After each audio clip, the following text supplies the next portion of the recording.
नमस्कार साथियों, आइए आज की कक्षा में हम सब अध्ययन करते हैं कर्मधारय समास का। देखिए, कर्मधारय समास के विषय में जो है जो प्रमुख बातें हैं उनका अगर हम अनुश्रवण कर लें, यानी हम उनको जान लें, सुन लें, समझ लें, तो आसानी से यह पहचाना जा सकता है कि कौन सा उदाहरण जो है वह कर्मधारय का उदाहरण है। देखिए, लिखा है पहला पॉइंट कि समान अधिकरण या विभक्ति वाला तत्पुरुष समास जो होता है उसे हम क्या कहेंगे? कर्मधारय कहेंगे। एक सूत्र है, मिलता है कि तत्पुरुषः समानाधिकरणः कर्मधारयः। तत्पुरुषः समानाधिकरणः कर्मधारयः 1-2-42, यानी अष्टाध्यायी के प्रथम अध्याय के द्वितीय पाद का 42वां सूत्र है यह। ठीक, यह क्या कहता है कि समान अधिकरण वाला तत्पुरुष समास जो है वह कर्मधारय समास कहलाता है। ठीक, अब यहाँ अधिकरण से तात्पर्य क्या है? यहाँ अधिकरण से तात्पर्य विभक्ति से है। ठीक, यानी ऐसा समास जिनके दोनों पदों में क्या हो? समान विभक्तियां हों। दोनों पदों से तात्पर्य, देखिए, दोनों पदों से तात्पर्य क्या है? यहाँ दोनों पदों से तात्पर्य क्या है? पूर्व और उत्तर पद, यानी कि पहले पद में और उत्तर पद यानी दूसरे वाले, बाद वाले पद में, दोनों में क्या हो? समान विभक्तियां प्रथमा लगी रहती हैं। अधिकांशतः जो है क्या मिलेगा आपको? प्रथमा विभक्ति का प्रयोग मिलेगा। ठीक, लेकिन ध्यान दीजिएगा कि प्रथमा भी हो सकती है या फिर जो है अन्य विभक्तियां होंगी, तो भी क्या होगा? वहां पहले में वाली में जो, यानी पूर्व पद में जो विभक्ति रहेगी वही पर पद में, यानी दूसरे उत्तर पद जिसे हम कहते हैं, ठीक, बाद वाले पद में वही विभक्ति रहेगी। ठीक, तो और तीसरा पॉइंट क्या है? इसमें पूर्व पद विशेषण होता है और उत्तर पद विशेष्य होता है।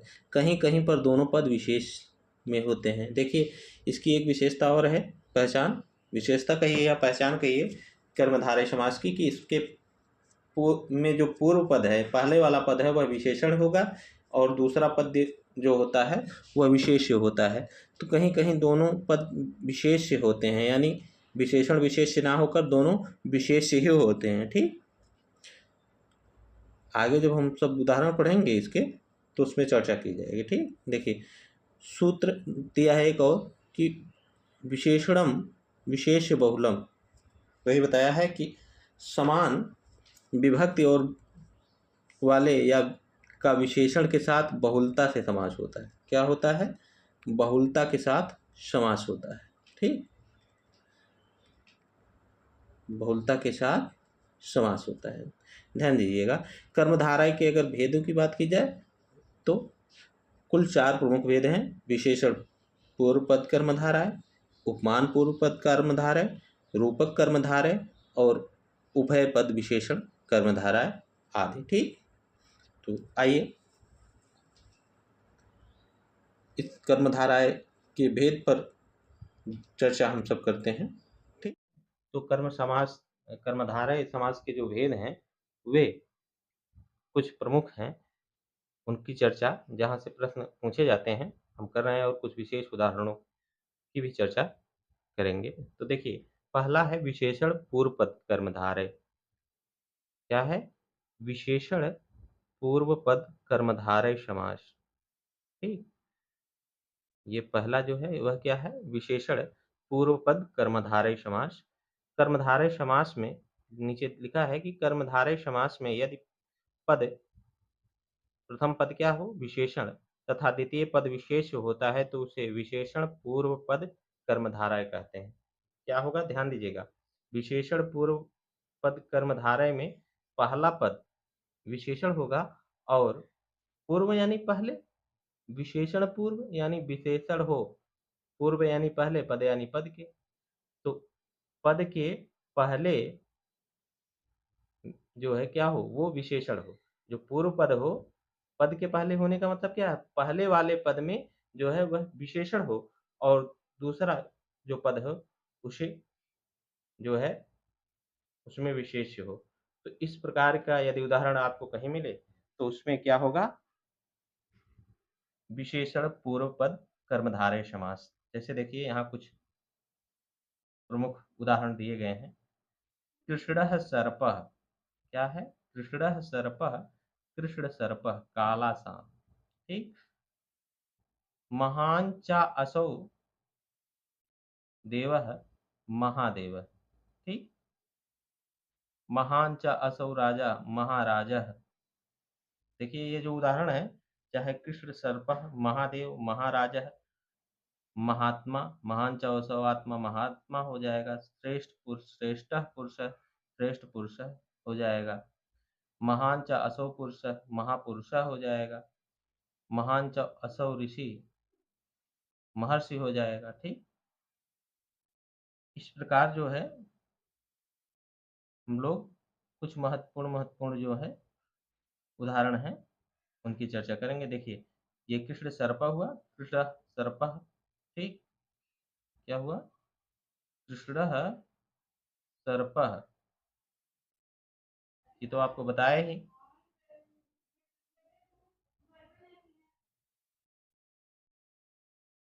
देखिए कृष्ण सर्पः, महादेवः, महाराजा, महान चौसौ राजा महाराजा हो जाएगा, महान चौसौ आत्मा महात्मा हो जाएगा, श्रेष्ठ पुरुष श्रेष्ठ पुरुष हो जाएगा, ठीक?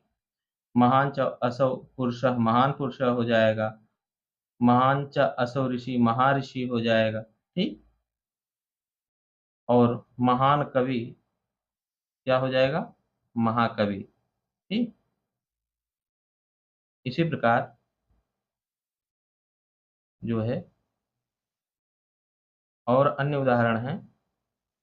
देखिए महान चासौ रथी महारथी हो जाएगा, क्या हो जाएगा? महान च असौ रथी महारथी, महत्काव्यम महाकाव्यम हो जाएगा, श्वेतम च तत्वस्त्रम श्वेत वस्त्रम हो जाएगा। देखिए श्वेतम च तत्वस्त्रम, श्वेतम में द्वितीय, ठीक? वस्त्रम में भी द्वितीय, श्वेतः च असौ बालकः अश्वः श्वेताश्व हो जाएगा, ठीक? यहाँ देखिए जो विभक्ति यहाँ पूर्व पद में है, यहाँ जो विभक्ति पहले पद में है वही विभक्ति क्या है? दूसरे पद में भी है, ठीक? सुंदरः बालकः, मधुरम तत्फलम, यहाँ देखिए दूसरी द्वितीय विभक्ति है, यहाँ भी क्या है? द्वितीय विभक्ति है। नीलः आकाशः, देखिए क्या हो जाएगा? सुंदरः बालकः, मधुरफलम, नीलः आकाशः नीलाकाशः, रक्तम च तत्फलम रक्तोत्पलम हो जाएगा। गौरः बालकः गौरबालकः, नील उत्पलम नीलोत्पलम, नीलकमलम नीलकमल, नीलम कमलम नीलकमलम हो जाएगा, ठीक? ये सब क्या है? महत्वपूर्ण उदाहरण है। प्रियः सखा, प्रियः सखा, प्रिय सखा हो जाएगा और महती नदी महान नदी हो जाएगा, ठीक? महती नदी हो जाएगा तो महान नदी हो जाएगा। यहाँ देखिए द्वितीय बहुवचन के रूप है, ठीक? महती नदी।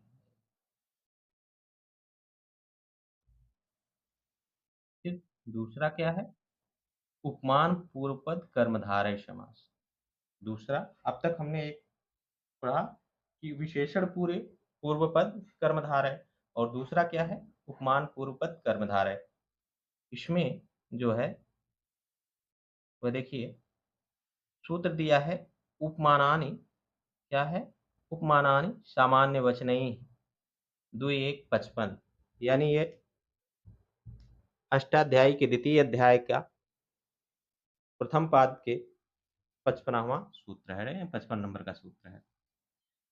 इसमें यह सूत्र क्या कहता है कि जब उपमानवाचक शब्द का सामान्यवाचक शब्द के साथ समास होता है तो उसे उपमान पूर्वक कर्मधारय कहा जाता है।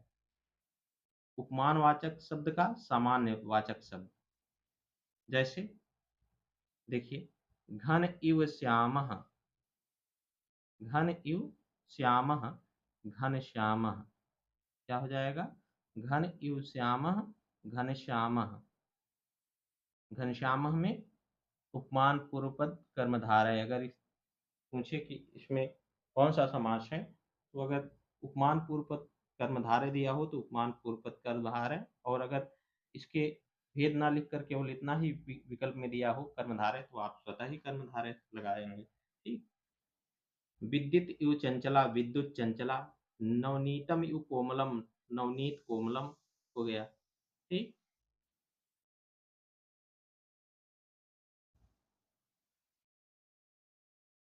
देखिए, चंद्रम इव उज्ज्वलम,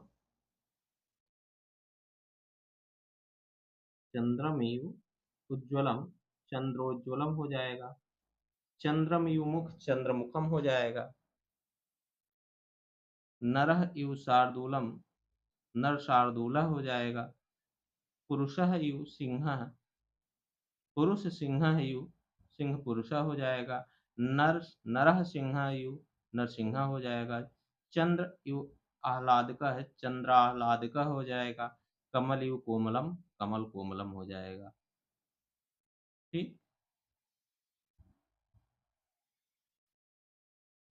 पुरुष व्याघ्रम इव पुरुष व्याघ्र हो जाएगा। दुग्धम इव धवलम, दुग्ध धवलम हो जाएगा। नीरद इव श्यामम, नीरद श्यामम हो जाएगा। क्या हो जाएगा? नीरद श्यामम हो जाएगा। तीसरा जो है वह कौन सा कर्मधारय है? रूपक कर्मधारय। देखिए, उपमान और उपमेय के एक रूप होने से उपमेय पद के, एक उपमान और उपमेय, ठीक, दो चीज़ें होती हैं, एक उपमान और एक उपमेय। उपमान उपमेय पद के समास को रूपक कर्मधारय कहा जाता है। जहाँ उपमान और उपमेय पाया जाए, ठीक, तो ऐसे समास को हम रूपक कर्मधारय समास कहेंगे। जैसे देखिए लिखा है, ठीक, क्या लिखा है? शोकः एव अग्नि, शोकाग्नि, शोकः एव अग्नि, यहाँ लिखा है शोकाग्नि। यानी शोकाग्नि में पूछे कौन सा समास है, तो रूपक समास। शोकः एव यानी शोक अग्नि के, शोक रूपी अग्नि के समान। शोक एव अग्नि यानी शोक रूपी अग्नि के समान। विद्या एव धनम, विद्या धनम यानी विद्या रूपी धन के समान। ठीक। मुख एव कमलम, मुख कमलम, मुख रूपी कमल के समान। और परीक्षा एव पयोधि, परीक्षा पयोधि, ये क्या होगा? परीक्षा रूपी सागर। पयोधि मीन्स क्या होता है? सागर, सागर के समान। ठीक। तो ये चार प्रमुख उदाहरण जो हैं आपको हमने बताए रूपक कर्मधारय के। ठीक। इसके बाद विशेषण कर्मधारय कौन सा है? विशेषण कर्मधारय। ठीक। देखिए, विशेषण कर्मधारय में ये चौथा जो है क्या? उभय पद विशेषण। पहला क्या था? विशेषण पूर्व पद कर्मधारय। दूसरा आपका क्या था? दूसरा जो था वह है आपका उपमान पूर्व पद। यानी एक में क्या होता था? उपमान होता था, और एक में आपको देखिए, एक हमने अध्ययन किया विशेषण पूर्व पद कर्मधारय, दूसरा उपमान पूर्व पद। पहले वाले में विशेषण पहले पद में पाया जाता था, दूसरे वाले में उपमान पहले वाले पद में पाया जाता था, तीसरे में रूपक अभी अभी हमने पढ़ा, और चौथा यह है क्या? उभय पद विशेषण कर्मधारय। यहाँ क्या है? दोनों पद जो हैं वह क्या होंगे? विशेषण होंगे। यहाँ से बहुत पूछा जाता है परीक्षाओं में। ठीक। तो देखिएगा ध्यान से। ठीक। पीतः क्या है? पीतः चा असौ, चासौ, यानी इसको हम अलग करेंगे तो क्या होगा, पीतः चा असौ कृष्णः, पीत कृष्णः। पीत कृष्णः में अगर पीला और काला, पीत मीन्स पीला, कृष्ण मीन्स काला, पीला और काला। तो पीला क्या है, विशेषण है, काला भी क्या है, वह पीली वस्तु है, काली वस्तु है। ठीक, तो पीला और काला दोनों क्या हैं, ये दोनों विशेषण शब्द हैं। तो यहाँ पीत कृष्ण में क्या होगा, उभय पद विशेषण समास। क्या होगा, उभय पद विशेषण समास। श्वेत कृष्ण, श्वेत और काला यानी सफ़ेद और काला। चराचरम, ये देखिए पीत कृष्ण हुआ, चराचरम हुआ, श्वेत कृष्ण हुआ। ठीक, ये सब बहुत महत्वपूर्ण है। चराचरम, चरम च अचरम च, ये चराचरम हो जाएगा। पूर्वः सुप्तम पश्चात, पूर्वः सुप्तम पश्चात उत्तिष्ठ, सुप्तोष्ठितः, सुप्तोष्ठितः होगा, यानी पहले सोया फिर उठा।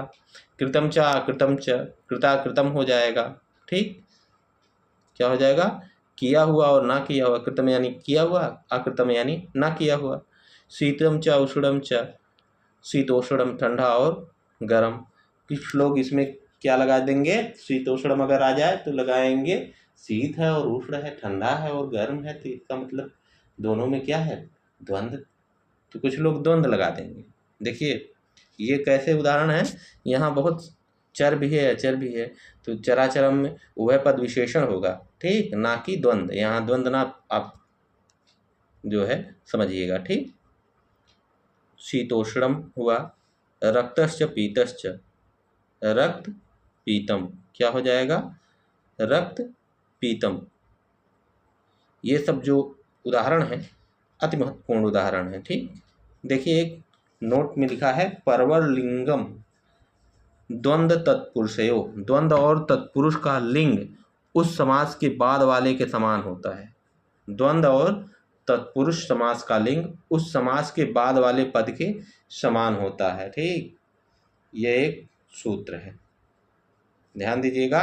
इसको पहले समझिए कि द्वंद्व और तत्पुरुष समास दोनों में क्या अंतर है, कि द्वंद्व और तत्पुरुष का लिंग जो है होगा उस समास के बाद वाले पद के समान होता है। यानी जो द्वंद्व और तत्पुरुष का लिंग होगा, लिंग यानी लिंग होने का मतलब क्या है, पुल्लिंग, स्त्रीलिंग, नपुंसक लिंग, वह जो होगा वह उस समास के बाद वाले पद के समान होगा, यानी जो उत्तर पद है दिया हुआ उसी के समान होता है। ठीक, चलिए कर्मधारय का अध्ययन हम सब कर लिए। अब इसके पश्चात हम सब जो है अध्ययन करेंगे अगली कक्षा में द्वंद्व समास इत्यादि का। ठीक, किसका अध्ययन करेंगे, द्वंद्व इत्यादि समास का। ठीक, द्वंद्व समास हुआ या फिर हम कह सकते हैं